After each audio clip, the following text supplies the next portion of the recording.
오늘 저는 민수기 20장 1절로 13절을 본문으로 무엇을 보여줄 것인가? 여러분은 무엇을 보여주실 것입니까? 라는 제목으로 말씀을 전하고자 합니다.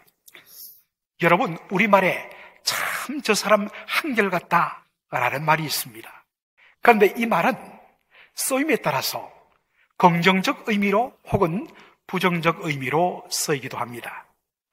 어떤 상황 속에도 변하지 않고 그 자리를 지키며 의리를 지키는 사람, 그 사람에게 참 저 사람 한결같아. 여러분, 긍정적입니까? 부정적입니까? 긍정적인 말입니다. 그런데 시간이 지나도 그 사람에게 조금도 나아진 것 없이 몇십 년이 지나도 똑같은 모습을 보일 때 이렇게 말합니다. 저 사람 어찌 저렇게도 한결같을까? 여러분, 긍정적인 뉘앙스입니까? 부정적인 뉘앙스입니까? 부정적인 뉘앙스죠. 오늘 본문에도 보면 부정적인 의미에서 한결같은 사람들을 우리는 만나게 됩니다. 바로 이스라엘 백성입니다. 민수기 20장 1절 우리 다 함께 읽도록 하겠습니다. 첫째 달에 이스라엘 자손 곧 온 회중이 신광야에 이르러 백성이 가데스에 이르더니 미리암이 거기서 죽음에 거기에 장사되니라. 우리가 주목할 것은 첫째 달에, 여러분, 이 첫째 달이란 것은 어느 해, 어느 이열의 첫째 달을 의미할까요? 말씀의 앞뒤 문맥을 살펴보면 출애굽한 지 40년째 되던 해의 첫째 달 정월을 의미합니다. 자, 이 첫째 달에, 출애굽한 지 40년 되던 첫째 달에 무슨 일이 일어났죠? 가데스에 머물렀는데 거기서 누가 죽어요? 미리암이 죽었습니다. 이때 모세의 나이가 120세였어요. 여러분, 미리암이 누굽니까? 자기 정말 난지 석 달 된 동생을 갈대 바구니에 담아서 나일 강물을 위에 띄워보냈을 때 그 바구니를 뒤따라가다가 애굽 공주가 그것을 발견하였을 때 제가 유모를 찾아드리겠습니다 라고 하며 자기의 친어머니를 연결해 주었던 그 소녀 미리암이었습니다. 그러니까 적어도 8살, 9살, 10살 정도 되었겠죠? 그러니까 모세보다 훨씬 더 나이가 많았어요. 바로 출애굽하던 제40년 정월에 미리암이 죽었습니다. 그리고 바로 이때에 또 다른 일이, 상황이 하나 발생하는데 2절입니다. 다 같이 우리 2절을 읽겠습니다. 회중이 물이 없으므로 모세와 아론에게로 모여드니라. 여러분, 그때 뭐가 없었다고요? 물이 없으므로 분노한 백성들이 모세와 아론에게 모여들었습니다. 그리고 무슨 말을 하느냐? 4절 다 같이 읽겠습니다. 너희가 어찌하여 여호와의 회중을 이 광야로 인도하여 우리와 우리 짐승이 다 여기서 죽게 하느냐? 모세와 아론에게 원망과 불평을 쏟아놓습니다. 그런데 이들이 보였던 너희가 우리를 죽이기 위하여 이 광야로 인도하였느냐? 라고 했던 원망과 불평은 여러분, 그들이 출애굽하기 시작한 시점부터 나타났다는 것입니다. 출애굽한 이스라엘 백성들이 도착한 곳이 바로 홍해 바닷가였습니다. 그런데 얼마 후 저 멀리서 말발굽 소리가 나면서 먼지를 일으켜면 달려오는 애국 군대를 보게 됩니다. 그것을 바라본 이스라엘 백성들이 원망하며 불평하며 모세와 아론에게로 향합니다. 그리고 뭐라고 이야기하느냐? 출애굽기 14장 11절 우리 다 함께 읽겠습니다. 그들이 또 모세에게 이르되 애굽에 매장지가 없어서 당신이 우리를 이끌어내어 이 광야에서 죽게 하느냐? 어찌하여 당신이 우리를 애굽에서 이끌어내어 우리에게 이같이 하느냐? 똑같은 말입니다. 우리를 죽이기 위하여 이곳으로 인도하였느냐? 출애굽할 때 시작되었던 그들의 원망과 불평은 40년 광야 생활 내내 지속되었습니다. 그것을 우리는 출애굽기와 민수기를 통하여서 우리는 읽었습니다. 그리고 시작된 이 원망과 불평은 언제까지 변함없이 계속되었느냐? 바로 출애굽 광야 생활이 마쳐지는 마지막 40년, 바로 이를 달에도 계속되었다는 것입니다. 40년 동안 광야에서 여러 가지 연단을 받았다면 이제는 뭔가 달라지는 모습이 나타나야 합니다. 아무것도 없는 광야에서 하나님이 날마다 아침이면 만나를 내리시고, 물이 없으면 하나님께서 바로 물을 내어서 마시게 하시고, 지난 40년간 그들이 먹고 마시고 입고 자는 것 하나님이 다 책임지셨습니다. 매일 경험했습니다. 그렇다면 이제는 하나님에 대한 믿음이 조금 더 자라야 정상입니다. 그런데 이스라엘 백성들은 40년 전이나 40년 후나 아무리 연단을 받아도, 아무리 하나님께서 그들을 다루시더라도 바뀌지 않았습니다. 부정적인 의미에서 한결같았다라는 것입니다. 여러분, 원망과 불평은 일종의 영적 질병입니다. 너무나도 쉽게 무슨 일만 생기면 입이 나오면서 원망과 불평을 쏟아놓는 것, 여러분, 이것은 질병입니다. 영적 질병입니다. 그리고 이 원망과 불평은 자신 한 사람에게만 머무는 것이 아니라 반드시 어떻게 되죠? 컨테이전, 전염합니다. 한 사람이 쏟아낸 원망과 불평이 삽시간에 공동체 전체를 삼켜버리는 것을 우리는 모세 오경을 통하여 살펴보았습니다. 여러분, 습관적으로 원망, 불평을 쏟아내는 사람이 있습니까? 여러분, 그런 사람 옆에 가시면 안 됩니다. 반드시 전염됩니다. 함께 망합니다. 혹 여러분이 원망과 불평으로 말미암아 교회 공동체를 바로 병들게 하지는 않는지 여러분 자신의 입술을 지켜야 됩니다. 그런데 이 원망을 들으신 하나님께서 어떻게 하십니까? 모세를 부르십니다. 그리고 모세에게 명령하십니다. 자, 8절 말씀 우리 다 함께 읽겠습니다. 지팡이를 가지고 내 형 아론과 함께 회중을 모으고 그들의 목전에서 너에게 반석에게 명령하여 물을 내라 하라. 내가 그 반석이 물을 내게 하여 회중과 그들의 짐승에게 마시게 할지니라. 여기 보면 두 가지 명령이 나옵니다. 첫 번째 명령이 뭡니까? 너는 지팡이를 가지고 내 형 아론과 함께 회중을 모으라. 자, 그런데 여러분들 영어 성경을 잘 보면 그냥 지팡이가 아니라 지팡이 스태프 앞에 뭐가 붙어 있습니까? 정관사 더가 붙어 있습니다. 이건 어떤 특별한 특정한 지팡이를 가리킨, 많은 분들은 하나님께서 모세에게 지팡이를 가지고 백성들을 모으라 했으니 이것은 모세의 손에 들렸던 바로 그 지팡이를 가리키는구나. 여러분, 모세의 손에 들린 지팡이 어떤 일을 했습니까? 바로 나일강을 쳤을 때 나일강의 물이 무엇으로 바뀌죠? 피로 바뀝니다. 역시 성경 공부 효력이 나타납니다. 그리고 출애굽한 이스라엘 백성들이 홍해 바닷가 앞에서 우왕좌왕할 때 하나님이 모세에게 뭐라고 명령하십니까? 모세야, 너는 너의 손에 지팡이를 바다 위로 뭐하라? 펼쳐라! 그랬더니 즉시로 홍해 바다가 갈라지며 그 속에 길이 난 것을 여러분이 보았습니다. 사람들은 쉽게 지팡이를 가지러 왔을 때 the step, 그 지팡이는 바로 모세의 손에 들린 그 지팡이를 뜻할 것이라고 말합니다. 그런데 구약학자 티모시 애슐리 교수는 이 민수기 8장에 나오는 지팡이를 민수기 9장과 연결해 볼 때에 그 의미를 확연하게 알 수 있다고 말합니다. 9절 한번 읽어보겠습니다. 모세가 그 명령대로 여호와 앞에서 지팡이를 잡으니라. 우리 한글 성경은 그냥 여호와 앞에서, 그런데 영어 성경은 어떻게 되어 있습니까? From the Lord's presence. presence라는 것은 임재를 말해요. The presence of the Lord 혹은 the Lord presence, 여호와 하나님의 임재.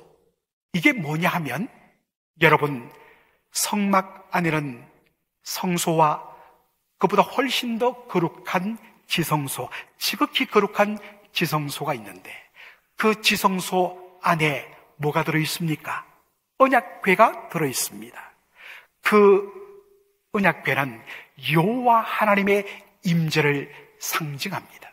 그러므로 여호와 앞에서 지팡이를 잡아라라는 말은 지성소 안에 있는 언약궤 앞에 있는 지팡이를 잡아라라는 뜻입니다. 여러분, 지성소 안에 있는 언약궤, 여호와의 임재를 상징하는 그 언약궤 앞에 놓여있던 바로 the step, 그 지팡이가 누구의 지팡이였습니까? 아론의 쌍난 지팡이였습니다. 처음 듣는 분들이 계시다는 표정을 짓는데 딱 2달 전에 제가 이 본문을 가지고 민수기 17장을 설교했습니다. 그때 이스라엘 백성들이 아론의 대제사장 직분을 바로 인정하지 않았습니다. 그의 권위를 부인했습니다. 그때 하나님께서 어떤 방법을 취하죠? 12지파 대표자들 모여라. 그리고 그 지팡이에 각자의 이름을 쓰라. 그런데 레위 지파의 이름은 바로 아론의 지팡이 위에 아론의 이름을 쓰라 했습니다. 그리고서는 그것을 모아서 어디에 둡니까? 지성소 안에 있는 하나님의 임재를 상징하는 The presence of the Lord, 하나님의 임재를 상징하는 언약궤 앞에 두겠습니다. 그리고 next day, 그 다음날 어떡하죠? 모세가 들어가 봤더니 그 12지파 중에서 11개는 그대로인데 오직 누구의 지팡이만? 레위 지파의 대표인 아론의 지팡이에만 어떤 일이 일어납니까? 싹이 나고 꽃이 피고 그리고 심지어 무슨 열매가 맺혀요? 살구 열매. 한글 성경은 살구인데 정확히는 뭐다? 아몬드 열매가 맺힌 지팡이가 됩니다. 이를 통하여 하나님께서 바로 아론의 대제사장 직분의 바로 권위, 어토리티를 인정하게 하십니다. 그런 후에 어떻게 하시죠? 아론의 쌍난 지팡이를 다시 어디에 두라? 여호와 하나님의 임재를 상징하는 언약궤 앞에 두어 간직하라 라고 말씀하십니다. 바로 거기에 간직해 두었던 the step, 그 지팡이니까 누구의 지팡이라고요? 아론의 쌍난 지팡이를 가지고 나와서 백성을 모으라. 왜요? 이것은 하나님의 권위를 상징합니다. 아론의 쌍난 지팡이를 본 순간 백성들은 원망과 불평을 멈추고 모여들게 되어 있었습니다. 자, 첫 번째 명령은 바로 아론의 쌍난 지팡이를 들고서 백성들을 모으라였습니다. 둘째 명령은 뭐죠? 백성들 앞에서 뭘 하라? 반석에 명령하여서 물을 내어 백성들을 마시게 하라 였습니다. 너는 그 지팡이를 갖고 백성들을 모은 후에 반석을 향하여 명하라. 반석아 물을 낼지어다. 그 순간 반석에서 물이 쏟아지면서 모든 백성들과 그들의 가축이 물을 마시게 될 거라라는 말이었습니다. 여러분, 여기서 보여주는 것이 무엇입니까? 모세와 아론은 하나님의 이적과 능력의 수단이요, 인스트루먼트, 도구라는 사실입니다. 자신들이 물을 내는 것이 아니라 자신들이 하는 일은 하나님께서 부탁하신 말씀을 전하는 일이었습니다. 그런데 문제는 모세와 아론이 하나님의 말씀을 듣지 않았다는 것입니다. 민수기 20장 10절로 11절 우리 다 함께 읽도록 하겠습니다. 모세와 아론이 회중을 그 반석 앞에 모으고 모세가 그들에게 이르되 반역한 너희여 들으라. 우리가 너희를 위하여 이 반석에서 물을 내려 하고 11절 다 같이요. 모세가 그의 손을 들어 그의 지팡이로 반석을 2번 치니 물이 많이 솟아 나오므로 회중과 그들의 짐승이 마시니라. 여기 보면 모세와 아론이 범한 2가지 문제가 있습니다. 첫 번째 문제는 백성들을 함부로 정죄하고 심판했다는 것입니다. 뭐라고 말합니까? 모세가 그들에게 이르되 반역한 너희여 들으라. 영어로 You rebels, 이 반역자들아. 여러분, 하나님께서 40년간 하나님을 향하여 불순종하며 패역했던 이스라엘 백성들을 향하여서 단 한 번도 하나님은 그들을 향하여 You rebels, 반역자들이라고 말하지 않았습니다. 비록 불순종하고 원망, 불평을 계속해서 쏟아내는 이스라엘 백성이지만 하나님은 그들을 향하여 My people, 내 백성이라 불렀습니다. 함부로 모세와 아론이 이스라엘 백성들을 판단하고 심판한 것입니다. 웨스민스터 신학교의 구약학 교수인 이안 두기드 교수가 이렇게 말합니다. 모세의 잘못은 자신을 하나님이 앉아 계시는 심판자의 자신을 올려놓았다라고 그의 문제를 지적합니다.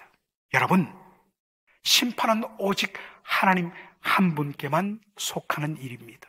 그런데 모세는 어느 순간에 자신이 심판자와 판단자의 위치에 서서 백성들을 향하여 반역자라고 함부로 정죄합니다.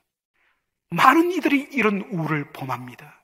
쉽게 자신의 기준을 가지고 다른 사람을 함부로 판단하고 정죄합니다. 이것은 심판자이신 하나님의 권위에 대한 도전입니다. 여러분, 함부로 여러분 다른 사람들을 판단하지 마십시오. 교회에서 절대로 함부로 다른 사람에 대해서 평가하거나 판단하지 마십시오. 혹시라도 여러분 그런 일이 있었다면 적시로 돌이켜야 합니다. 그리고 그 판단과 정죄를 내려놓아야 합니다. 심판을 오직 주님께 맡겨야 합니다. 모세와 아론이 범한 첫 번째 문제는 바로 자신의 위치를 심판자의 위치에 놓았다는 것입니다.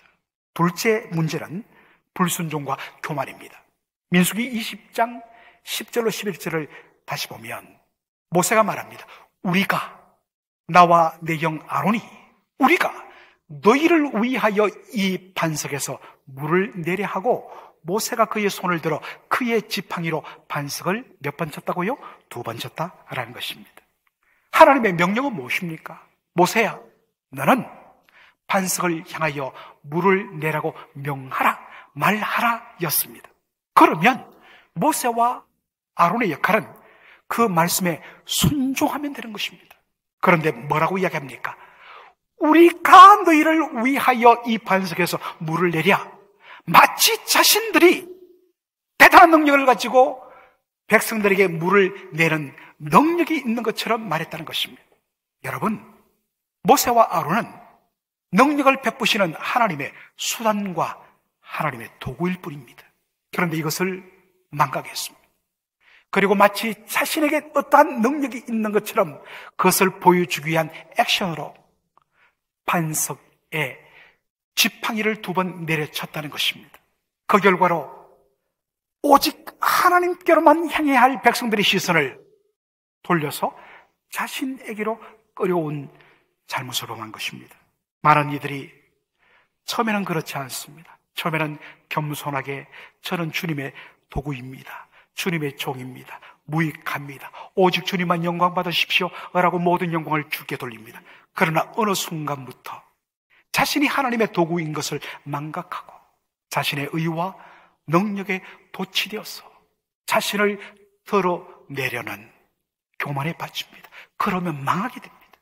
하나님께서는 이런 모세와 아론을 책망하십니다. 자, 12절을 우리 한 목소리로 읽어볼까요? 12절 시작. 여호와께서 모세와 아론에게 이르시되 너희가 나를 믿지 아니하고 이스라엘 자손의 목전에서 내 거룩함을 나타내지 아니한고로 너희는 이 회중을 내가 그들에게 준 땅으로 인도하여 들이지 못하리라 하시니라. 2가지 책망을 하십니다. 첫째 책망은 바로 너희가 나를 믿지 아니하였다라는 것입니다. 모세와 아론의 불신앙을 책망하십니다. 우리가 보기에 모세와 아론은 하나님의 말씀을 불순종한 것밖에 없는데 하나님은 왜 믿지 아니했다고 말씀할까? 이 문제를 고든 외남 교수는 이렇게 해결합니다. 구약 성경을 보면 믿음은 언제나 순종과 연결되어 있다라는 것입니다. 진짜 하나님을 믿는 사람, 그는 무엇으로 그 믿음이 확인되냐면 하나님의 말씀에 대한 전적인 순종을 통하여 그의 믿음이 확인된다는 것입니다. 하나님을 믿는다고 이야기하면서도 하나님의 말씀에 불순종한 그것은 가짜 믿음이란 것입니다. 모세와 아론의 불순종은 바로 하나님에 대한 그들의 불신앙을 보여주는 것입니다. 2번째 책망은 무엇입니까?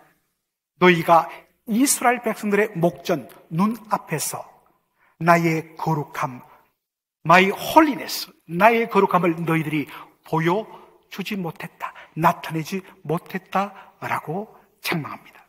여러분, 우리는 거룩함이란 이 단어를 우리 나름대로 윤리도덕적인 어떠한 그림으로 이해합니다. 깨끗한 것, 더러움이 없는 것, 물론 거룩함입니다. 그러나 여러분, 거룩함이란 말의 원어적인 의미는 구별됨입니다. consecrated, 완전히 구별되는 것. 하나님은 이 땅에 불려지는 모든 이방 신들로부터 구별되신 하나님입니다. 무엇으로요? 하나님은 오래 참으시며 긍휼이 풍성하시며 자비로우시며 용서하시며, 하나님은 지난 40년간 단 한 번도 이스라엘 백성들의 원망과 불평에 대하여 그들을 반역자라, you robbers, 반역자라고 책망해 본 적이 없으십니다. 40년간 그들의 불평과 원망에 대하여 오래 참으시며 용서하시며 또다시 먹이고 입히셨던 하나님이셨습니다. 이것이 하나님의 구별된 하나님의 거룩함입니다. 하나님은 모세와 아론에게 반석에게 명하여 물을 내어 마시게 하라고 말합니다. 그런데 여러분, 여기에 쓰여진 반석이란 단어, 히브리어로 보면 반석, 락, 바이란 말이 두 가지로 쓰이는데, 여기에 쓰여진 이 셀라라는 히브리어는 그저 큰 바위가 아니라 정말 거대한 절벽, 완전히 온통 산 전체가 바위로 이루어진 그러한 바위산을 가리키는 표현입니다. 그런데 티모시 애슐리 교수는 이 단어는 구약 성경에서 하나님 변함없으시고 한결같이 용서하시며 기다려주시며 자비와 인자를 베푸시는 하나님, 그분의 불변하시는 사랑, 변함없는 사랑, 움직이지 않는 사랑을 가리킬 때 그 하나님을 묘사하는 표현이 뭐냐? 셀라. 하나님은 나의 반석이라. 그분은 절대로 변하지 않는, 그분의 사랑과 긍휼과 자비에 있어서 변함이 없는, 이 세상 그 어떠한 신들도 보여주지 않는 그들과 구별된 하나님, 너희는 하나님을 보여주라라는 것이었습니다.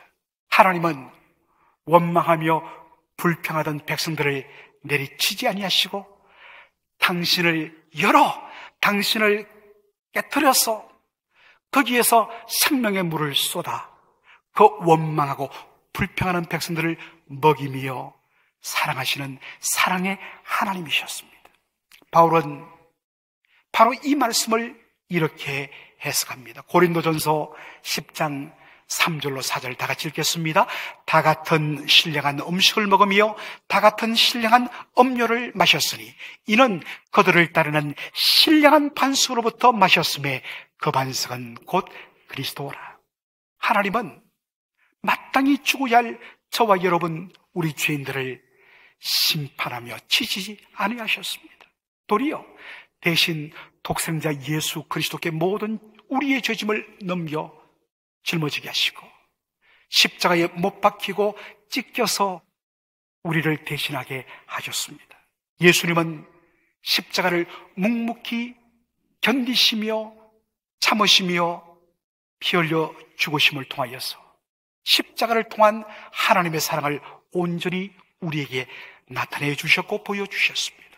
사랑하는 성도 여러분, 바로 이제 우리의 차례입니다. 세상 사람들은, 믿지 않는 사람들은 우리가 믿는 하나님을 어떻게 볼 수 있을까요? 바로 예수 믿는 저와 여러분을 통하여 하나님을 보게 된다는 것입니다. 여러분의 따뜻한 말과 여러분의 상냥한 성품과 여러분의 그 지극히 따뜻한 사랑의 모습을 통하여 그들은 바로 예수 쟁이들이 믿는 하나님은 저런 사랑의 하나님이구나. 그런데 여러분의 가시돋친 말과 여러분의 그 굳어진 딱딱한 얼굴과 여러분의 퉁명스러운 말들과 여러분의 그 무서운 정말 모습을 통하여서 하나님은 폭군 하나님으로 보여줄 수밖에 없는 것입니다. 예수 믿는 사람은 그래서 자신의 얼굴에 책임을 져야 합니다. 이렇게 말을 하는데도 여전히 딱 두 분이 아직도 그러는데, 여러분 늘 이야기하죠. 펼치지 않으면 죽는 것, 낙하산과 여러분의 얼굴입니다. 얼굴을 펴야 됩니다. 예수 믿는 사람들은 착해야 돼요. 빛의 열매는 착함과 의로움과 진실함이라 했습니다. 예수 믿는 사람 진실해야 돼요. 예수 믿는 사람들 착해야 됩니다. 특별히 여러분의 그 말 한마디가 얼마나 중요한지 몰라요. 야고보는 이렇게 우리에게 말합니다. 야고보서 1장 19절로 20절 다 함께 읽도록 하겠습니다. 내 사랑하는 형제들아, 너희가 알지니 사람마다 듣기는 속기하고 말하기는 더디하며 성내기도 더디하라. 사람이 성내는 것이 하나님의 의를 이루지 못함이라. 여러분, 중요합니다. 교회 공동체 안에서는 중요해요. 어떤 일이 있어도 성내면 안 됩니다. 어떤 이유에서도 사람이 성을 내는 것이, 화를 내는 것이 하나님의 의를 이루지 못합니다. 여러분은 어떠한 하나님을 보여줄 것입니까? 이 복음의 은혜를 덧입고 오늘 이 예배에서 은혜를 받은 여러분의 그 따뜻하고 밝은 얼굴, 그리고 여러분의 그 사랑이 가득한 따뜻한 상냥한 말 한마디 한마디, 그리고 제가 먼저 할게요 하는 여러분의 아름다운 섬김의 그 착함을 통하여 하나님의 하나님 되심을 온전히 드러내는 저와 여러분 되기를 주의 이름으로 축원합니다.